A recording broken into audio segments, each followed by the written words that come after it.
on, guys? Welcome to today's video. Today should hopefully, if not today, I don't know if I should say it. Alright, I'm gonna say it. In this video, we are gonna be driving the S13 for the very first time. I'm talking about under its own power, starting it and driving down the street by itself. Under its own power. What can I say? Like, I can't even imagine driving this car because we've been working on this car for almost a year now, and we're so close. We're so close to it being done. Unfortunately, our coilovers are on back order for the end of the month. So, how are we gonna get it rolling? You might ask. I got Garza's old stock shocks with lowering springs that we're just gonna set the car on for the meantime. Because honestly, the last thing we're waiting for to get it rolling is the coilovers. So, in the meantime, I'm just impatient. I want to get this thing turned around, to be honest with you, because I'm kind of done with the rear end stuff. So I want to get turned around. We have the stock struts already on there. We have all the front is still off, but I have it in this corner right here, and I have the front struts. So that being said, we should be able to just bolt everything on and get her driven out of the garage for the first time. So fingers crossed, we get this thing driving. So I didn't really film any of it because I really didn't do anything besides put the stock strut on there. But that's all in there, nice and tight. And all of our arms, they're not adjusted whatsoever. They're kind of, who knows what the alignment's going to look like. And honestly, looking at it, this thing's going to have massive toe in. But like I said, we're just trying to get this rolling just so we can turn it around. And we'll do the alignment later on. But I did in fact tighten all the arms, so everything's nice and tight now. And nothing's gonna fall off. I'm just gonna throw the sway bar on there real quick, and then we can start working on the front. Oh, I don't know if you can see it, but I got the rear sway bar in. You can barely see it. You can kind of see it right there. And we're gonna go ahead and bolt this wheel on because the rear end's pretty much done. I went ahead and bolted this wheel on, and oh my gosh, you can see how bad the alignment is. First of all, look at how close it is to the front there. Look how much room is like, ugh. Look at the toe. Can you tell how... Oh my god. I'm standing parallel to the car. Look how much toe that is. Jesus Christ. We're going to have to pull that toe in. And so let's just worry about that later. But first, let's go ahead and bolt this wheel on, and then we'll try to eyeball in it. So at least have the toe straight.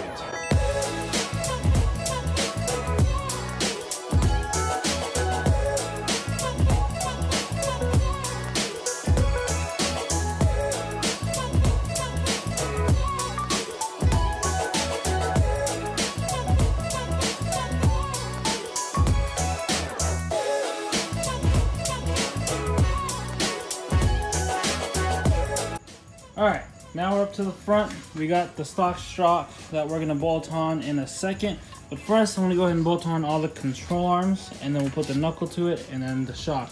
So first, we got our control arm, extended 38 mils, I believe. This is the rival knuckle that you get. And we got the knuckle that's shortened and dropped and whatever Jason does. And we also got our GK Tech tension rods. I think that's what they're called. Yeah, tension rods. So we're just gonna go ahead and time lapse through me installing all of this, and then we'll get to us setting it down finally.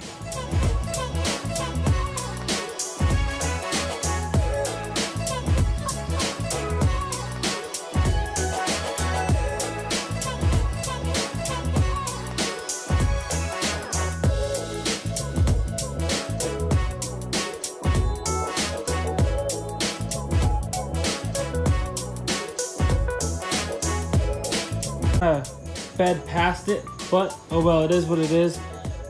As you can see, there's a wheel there, but it looks like there's something missing right in the center there. I don't know if you can tell me what it is. Leave it in the comments down below. But anyways, we got all four. Actually, that's a lie. We got 3 wheels in the car right now. That wheel's not even bolted on. The rear is done. Like, we're gonna set that down. That is done already, pretty much. Fronts, we're practically done. Let me get this wheel off and show you guys everything we need. Oh shit. Uh-oh. Anyways, so we got our full rival knuckle angle kit on, the modified knuckle, extended lower control arm, tie rods, and we also got our GK Tech tension rods, which are adjusted to pretty much 14. It's like 13.97 inches is what Officer Dan recommends. obviously we have to adjust it from then. It's just a good base point. But we got it all on. We do have our Z32 brakes and rotors. Our brakes are actually right over there. We still have to paint them. Unfortunately, I didn't get to do that today, so we're not going to put that on. But pretty much once we get those painted, we can throw the rotors on and the brake lines and all that good stuff, bleed the brakes, and get it rolling out of here. So hopefully, not tomorrow, but the day after, we'll finish this up.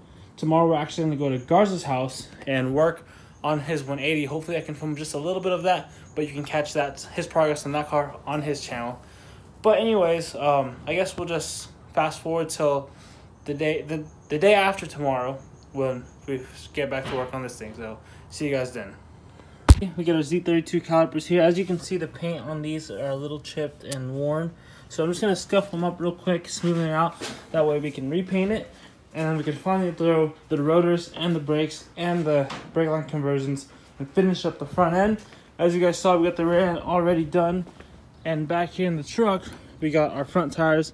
And we actually forgot that I had some decent tires. So we got Federal RSRs on the front.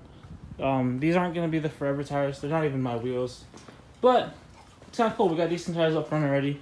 And once you get those painted and everything bolted on, we're going to pull this thing out and drive it for the first time today.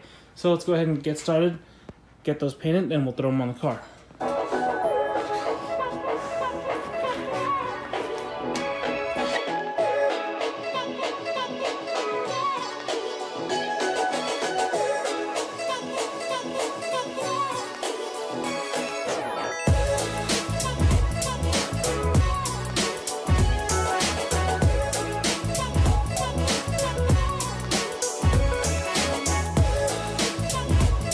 Alright, we had to make a little pit stop to O'Reilly's to get some brake cleaner. And while we were in the plaza, we had to get our Starbucks. It's super hot. It is 91 degrees right now, based on my little thermometer gauge sitting on my truck. And yeah, it's hot. So we got strawberry, acai, lemonade, I believe it's called. And we also stopped by AutoZone because we needed more brake fluid. While I'm out, might as well get it. It sucked if I was bleeding my brakes and then we ran out of fluid, and then yeah, that'd just be a bad time. Not a terrible time, but it'd just be really inconvenient. And while we were out, I also went ahead and got some beer and some ice because it, like I said, it's 91 degrees. It's super hot. We're working outside in a non-AC garage, so we're gonna need something to cool us down. So hopefully that'll be good enough. And plus, we'll have some beer to drink. Hopefully I can get a couple people to come over and help me out, but we'll see. Very hot today, like I said, so if you guys know anything about painting, this is the perfect weather to paint. So we got the calipers all scuffed up and cleaned up, brake cleaned and cleaned up pretty much. Sitting in the sun, letting the material heat up a bit. That way once we spray our caliper paint, it can, what do you call it, stick to the material a lot better. And I just want to point out, myth busted. As you guys know, it's supposed to be 3 minutes, right? But no. Sorry, Chuck. Jason revealed the secret. It only tells you to do it for 1 minute. Let's see if I can find it real quick here. Right here. Shake vigorously for 1 full minute. Sorry, Chuck, but Jason is right. 1 full minute. So let's go ahead and shake this up for a minute and spray those down.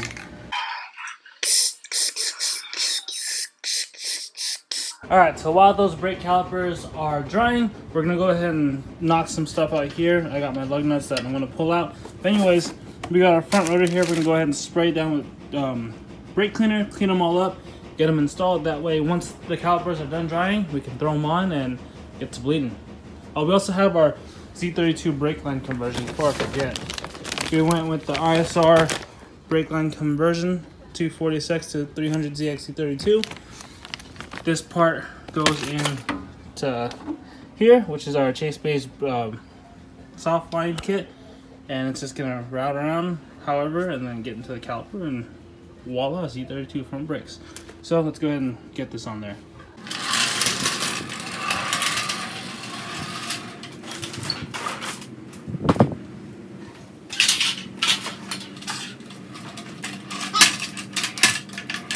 While I'm here, I don't know if this is a thing, but I feel like I might hit that with the wheel when I'm at full lock. So there's 2 bolts here. I'm just gonna move it over from these 2 and put this last one in this one, so it moves this bracket over here, and hopefully that puts it out of the way from rubbing it full lock. I don't know if it's a thing or not, but I'm gonna do it.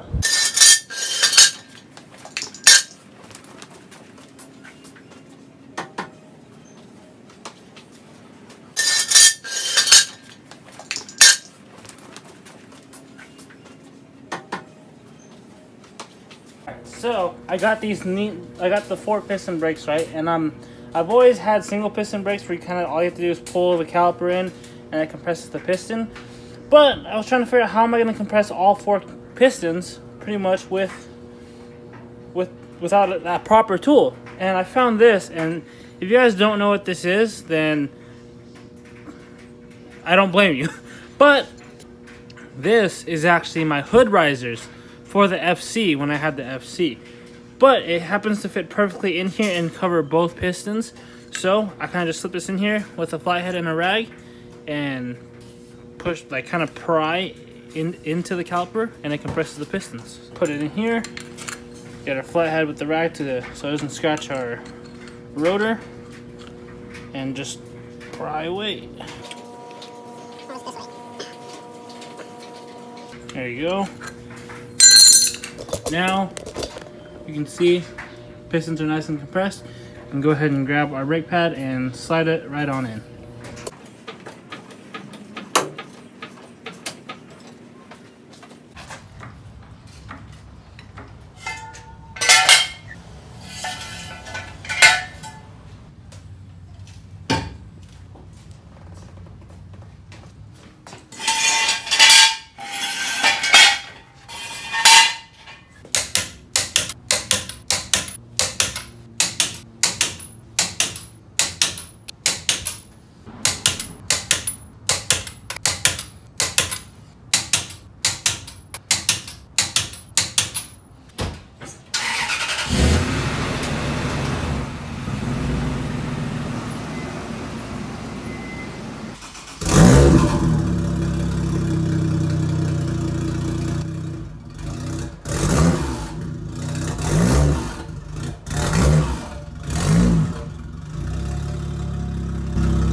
First time.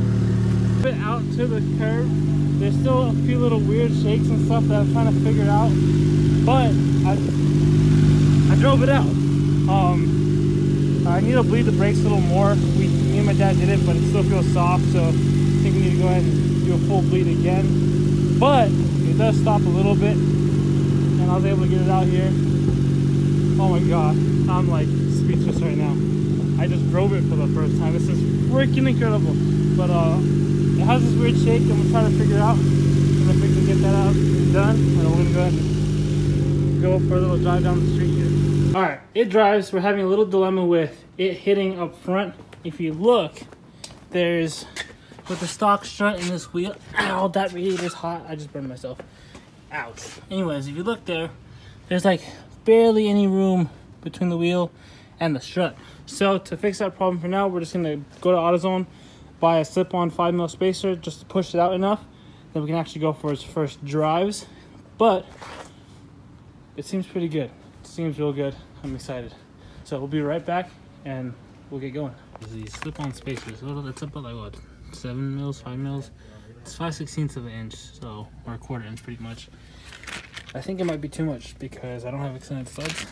These are little washers that I'm assuming are meant to go between your wheels, but it's a lot smaller, so I shouldn't have a problem with this and the amount of threads I have, and it should push it up just enough to clear the strut. So let's go ahead and do that. All right, so but the brakes feels a little bit better. It still feels a little soft, but the car died.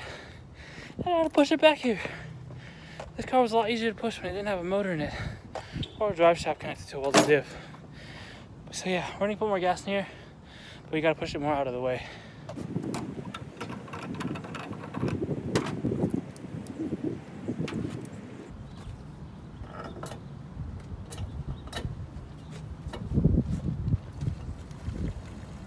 And I was freaking out then. This time I was like, all right, you know what? I'm probably just out of gas. Hopefully that's it.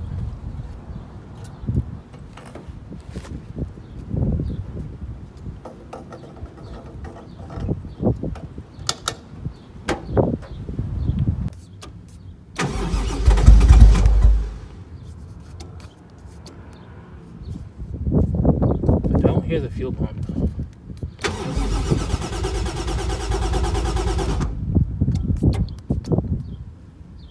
Alright, we lost fuel pump. Let's try to figure this out.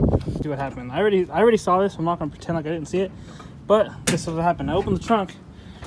Battery was pushed off to the side. I forgot that I had not tied this down yet. So that moved. So pushed it back. And voila, there's our problem. The connector for our fuel pump just got undone. So with this being plugged back in, hopefully, so let's kind of see some wire there, so we'll probably have to fix that up. But hopefully that's all it needed, and we should be able to start it right up.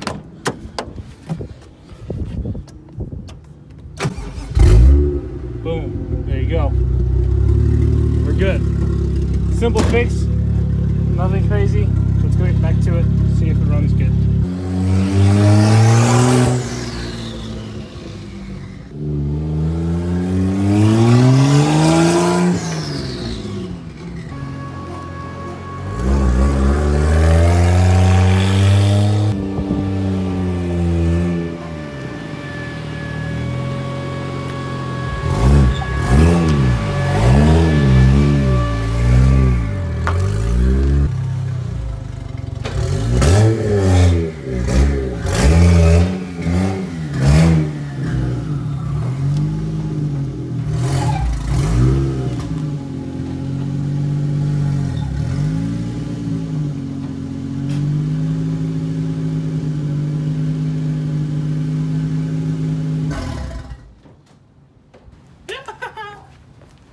Alright guys, I'm gonna go ahead and call it a wrap for today's video. We went on our first drives in the 240, drove it down the street, up the street, around the corner, turned back around, all the way back, and it was, okay, I'm not gonna say perfect because there's a lot of things wrong with it. First of all, my brakes were bad, but I figured out the clutch fork just needed to be extended a little bit because I had like 1.5 inches of free play.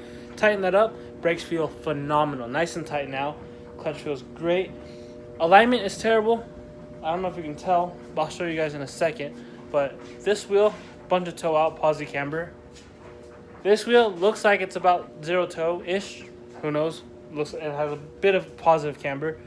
And so the rear end sways. Any turn I make, the rear end fucking sways with it. So it feels a little strange. Front end feels okay for the most part. There's a little clunk or a little shake somewhere. Maybe something's loose, I don't know. Or it could be just in my head. I'm gonna go over the whole car, nut and bolt everything, make sure everything's okay. But for the most part, everything's fine. Biggest thing I have to do, because it happened to me twice while test driving it, was the battery. I need to get that strap down because it keeps moving and the fuel pump harness is right next to it and it always forces it to unplug, which is not good. So we gotta fix that. Besides that, that's the only flaw that I've noticed so far as how much I've driven it, which is not much. So yeah. We'll figure it out as we drive it more, but tie down the battery, coilovers, put the windows in, body kit, paint, and that should be it for this car to be absolutely done. Of course, we still got to do wheels, which we got Brandon's wheels here, so we can use those for now, but of course, you know me, we got to save up for some nice 3-piece wheels, and I already have a set in mind. I already have a set lined up. We're just waiting to make sure that the car's ready for the wheels. I don't want to dump a bunch of money into the wheels when the car's not even ready. So, that being said, thank you guys for watching. I hope you guys are excited, just as excited as I am for the first drives of this car. We're so close. We're almost there. We're almost at the end. We drove it today under its own power. It's crazy to think how far we've gone with this build, and we're so close to the end. So that being said, thank you guys for watching. Thank you guys for sticking around. Peace out. Make sure to subscribe. See you on the next one.